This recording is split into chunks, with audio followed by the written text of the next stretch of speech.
Greetings and welcome as I talk about a special subject for Warhammer Underworlds, balance. Before I get into the subject matter at hand, please remember to like and subscribe, as well as let me know what you thought of today's videos down in the comments below. If you prefer written content, I've also done this video as an article which you can find on my blog, linked down in the episode description below. Today I wanted to talk about a special thing for our community. Did you know it has been exactly 1 year today since Games Workshop last updated their FAQ for Warhammer Underworlds? 365 days without any update to the myriad of questions that people need answering for the game. 2 seasons of confusion. It's honestly terrible. Now, before getting into the negative, let us celebrate this momentous day. Happy birthday to the June 2020 FAQ for Warhammer Underworlds. You're so big! As a year without any update whatsoever. Enjoy the cake. For why Warhammer Underworlds needs an FAQ, so let's be serious now. I can tolerate not having a Forsaken and Restricted list update, even if that is almost just as bad. At least the last Forsaken and Restricted list update was in December 2020. People have been playing around that with community Forsaken and Restricted lists, or playing pure Vanguard format only. However, when it comes to FAQs, the community can't really solve that, as only the developers of Warhammer Underworlds will know the correct interpretations and rulings. People may be saying in response, "But John, there are no physical events going on right now, or tournaments. What's the big deal?" That's partially correct, while we still have the issues of the global pandemic still affecting everyone. Countering that point, people are still playing, whether it be competitively or casually. Even then, Warhammer Underworlds has numerous online tournaments, as well as people playing in places in the world where it is safe to do so. Also, other Games Workshop game systems such as Warhammer 40,000 and Age of Sigmar, even Blood Bowl, are still receiving numerous FAQs, despite facing the same conditions. So what gives? Since June 2020, Warhammer Underworlds has gone from Beastgrave to Direchasm, even having a new side game released from Arena Mortis. There are so many new cards and mechanics that need questions answering, leaving it up to players to decide before the game begins for some kind of semblance of consensus.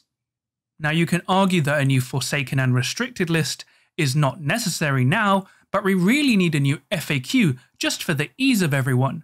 You don't need competitive data for that. Now I'll go over some major questions that need answering for Warhammer Underworlds. The biggest questions players have is primacy, the mechanic everyone is using. What lots of players want to know is the exact timing of when you gain the primacy token. Rules for the mechanic state you get it after an activation once you have met any of the conditions needed to score the primacy token, which is fine. The issue most players have now is the exact timing you gain the primacy token. Currently, the game order goes as follows: end of activation, then inspire, then play reactions, then score objectives. Players currently have no idea where the primacy token slots in this chain. There is also nowhere in the rules that state this order or give any hints as to resolve this issue, which is part of the problem from excluding card-based mechanics from the core rules. The only people who can give us a concrete answer are the Warhammer Underworlds game developers. At the moment, most players consider you get the primacy token after inspiring, but before reactions. Having this timing clarified would help the community so much. My own personal favourite is Bitter Memories. This is a universal card from Arena Mortis. It is a reaction card with no clear defined reaction window. It either reacts to everything or it reacts to nothing. Who knows? You decide. Yes, it is a card that isn't really seeing any use currently in the main game, but the state of its reaction window being ambiguous until now is just so bad. Another big issue we have currently is due to the new Direchasm rule set. Currently, under power cards on page 25, a power card can only be played if you can follow all the conditions on the card. Now, this was probably done to stop people playing cards that had no full trigger, such as cards which said choose a fighter, then etc. Due to this rules change, there are so many Warhammer Underworlds cards from new and old seasons alike that need questions answering because of this. For example, healing cards can't technically heal fighters with no wound tokens, Duel of Wits cannot technically be played if you only have one card left in your power deck, as you have to draw 2 cards, Bestial Transformation from the Crimson Court cannot be played if the friendly fighter has no upgrades. The list is huge. Some of these feels like rules as intended clashes with rules as written, and therefore wrong, such as with Bestial Transformation. This is a major issue that Games Workshop desperately needs to clarify. Then we have the Spinefin. It counts as not being out of action, getting removed instead. However, like with the Brimstone Horror, does it count as being out of action when not deployed? Does the Spinefin remain counting as out of action when it is removed from play?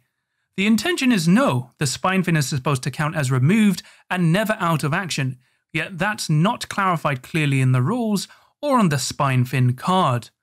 Warbands that inspire based on fighters out of action desperately need this answered. For the Crimson Court, can they take the guard action while Bloodthirsted? Bloodthirsted Crimson Court fighters cannot be on guard because they're mad for blood, yet this doesn't mean that they can't take the guard action, even if they gain no benefit from the guard token. People currently believe they can take the guard action to trigger upgrades and card effects that require a fighter to make an action. Rules as intended, this is not what is supposed to happen, as the guard action was changed when Cataphrane relic users were spamming it back in the Shadespire days to repeatedly gain full glory. Rules as written, however, this is technically legal, just more confusion from newer warbands that need clarification. Another quick point is that under the old Shadespire FAQ, Duel of Wits is resolved immediately the moment it is played. This is not how the card should work under Direchasm rules, and it should be played after a gambit is resolved. This interaction is a minor problem, but it still is another example of old rulings clashing thanks to the reprints of older cards. I could go over many more questions, but there is not enough time in the day. Although online user Mandarga has compiled a list of commonly raised questions people have found needed answering in the Warhammer Underworlds community. You can check out these questions in his Reddit post in the episode description below. Don't feel totally bummed out by this. Players currently sort these issues out by agreeing on things before the game begins. House rules, basically. A lot of tournaments are already doing this, and while it does take more work for general players before a game, it helps stopping these issues arising mid-game and causing clashes to happen.